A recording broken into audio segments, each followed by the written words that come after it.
We teach people to live by a guiding question. We say it's just simple to ask, what does love require of me in this situation? Thank you for joining us at Faith Ignited Channel. This is I'm Aaron Chivington. Thank you. our senior pastor. I'm Michael Bridges, executive pastor. We love answering questions that you all send in.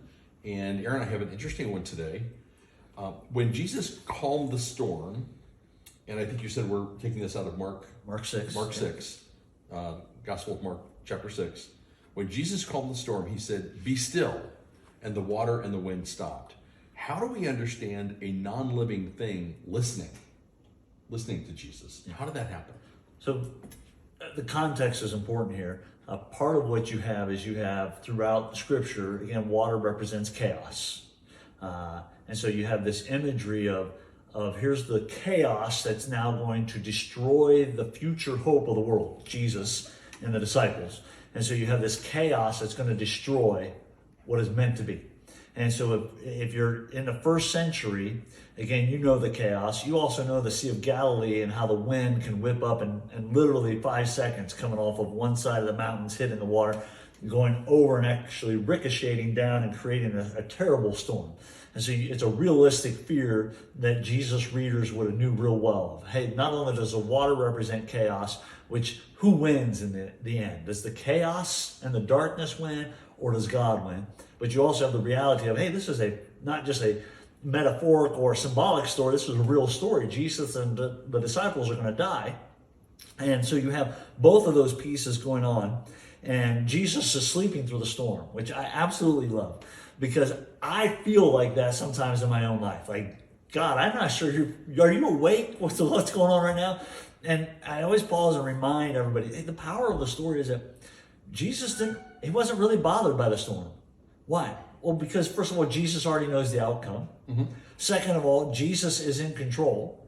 And notice that Jesus could have avoided the storm altogether because he knows it's coming, right? He could have said to the disciples, hey, we need to wait about 5 hours before we cross this. It's going to get nasty.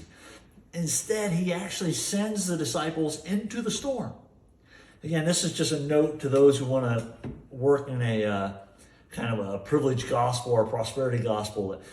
No, Jesus doesn't always protect you from everything harm. Right. Jesus in this moment sends the disciples into a storm knowing it's coming, and it doesn't bother him, he's asleep. Well, the disciples get so terrified that they wake Jesus up, which I find fascinating because some of these guys are fishermen, and so they're used to being on rough seas. When the fishermen think they're going to die, it's bad. It's bad. Right? It's one thing to like, hey, here's a landlubber, which I am. I get sick on the boat just in normal weather. But when the fishermen say, hey, we're going to die, it's bad. It's bad. And Jesus is still asleep. Right? So again, we see the humanity of Jesus exhausted, but we also see a God who's not worried. Yeah. Right? And where's the safest place to be? In the boat with Jesus during the storm. Yeah. Where's the safest place to be? It's in the fire with Shadrach, Meshach, and Abednego with Jesus rather than outside. And so they wake Jesus up, and Jesus isn't mad at the disciples for waking him up, which is a bonus, but rather he just turns to the waves and says, be quiet or be still. Mm-hmm. The question then is why or how does something that's non-living listen to Jesus? Well, the story is two things. Mark is introducing you to Jesus. Remember, we read the story, and most of us kind of read it going, we already know the ending, we know the other Gospels. Mark is writing to you saying, you probably don't know Jesus at all. Let me introduce you to who he is. And so he's introducing you as one who has authority. And he introduces Jesus as authority over sickness, over demons. And in this moment, he's reminding you Jesus has authority over chaos and nature. And so Jesus, who has authority over the water, that's chaos, all the way through the Old Testament, in the very beginning, Genesis story, we have water as chaos. So Jesus has authority over the chaos. He has authority over nature. And all nature listens to who? Well, there's only one person all nature would listen to. That's God. And so then what you got to read is the amusement to the reader of the disciples who all go, who is this? I love it. The disciples were amazed, and they go, who is this that even the wind and the waves listen to his voice? And so Mark's introducing you to Jesus, and he pauses and has this moment where he's like, yeah, so who is this that even the wind and the waves listen to his voice? Well, the conclusion can only result in one person. But that's Mark introducing you to the one that, again, all nature bows down to. Yeah. Yeah. And so part of why or how we understand it is that the creator of all things, including the wind and the waves, just told them to stop. Yeah. And so the point of the story isn't so much that nature listens to Jesus as much as all creation is submissive to the will of Jesus, and that we recognize then, again, each of us should stop and ask the same question the disciples did. Well, then who is this? Aaron, great. I really appreciate the application part of it too. I'm just going to take a shot at it from more of a scientific standpoint, and that is that at creation, what we saw was someone make something out of nothing. Right. Well, if the someone made something, and that someone was God, and if God made something out of nothing, God has power over that something to create it. He certainly has power to move a mountain or do anything.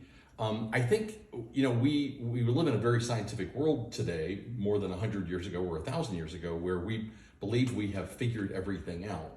In fact, there's an old story around the time of 1900 when the head of the Patent and Trademark Agency of the United States wanted to close it because he believed everything that had been invented had already been invented. There was nothing else to be invented, and that was about 1900. Well, clearly, we don't know everything. Right. We know about electrons, we know about neurons, people get Nobel Prizes for these discoveries, but there is no way we can understand the depth and the dimensions of God's creation, that even a tiny molecule, God controls that, and he can control it, and it will do anything he says because he created it and he owns it. Right.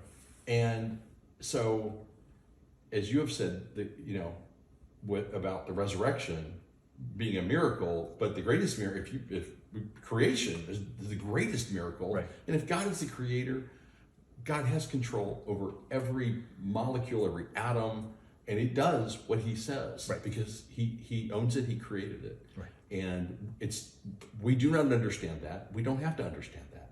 We will never fully understand the mind of God, but we can trust and know by Jesus' demonstration as God that he controls it, and we trust in that. And if he can control that, he can control a lot of other things. Well, everything. Right.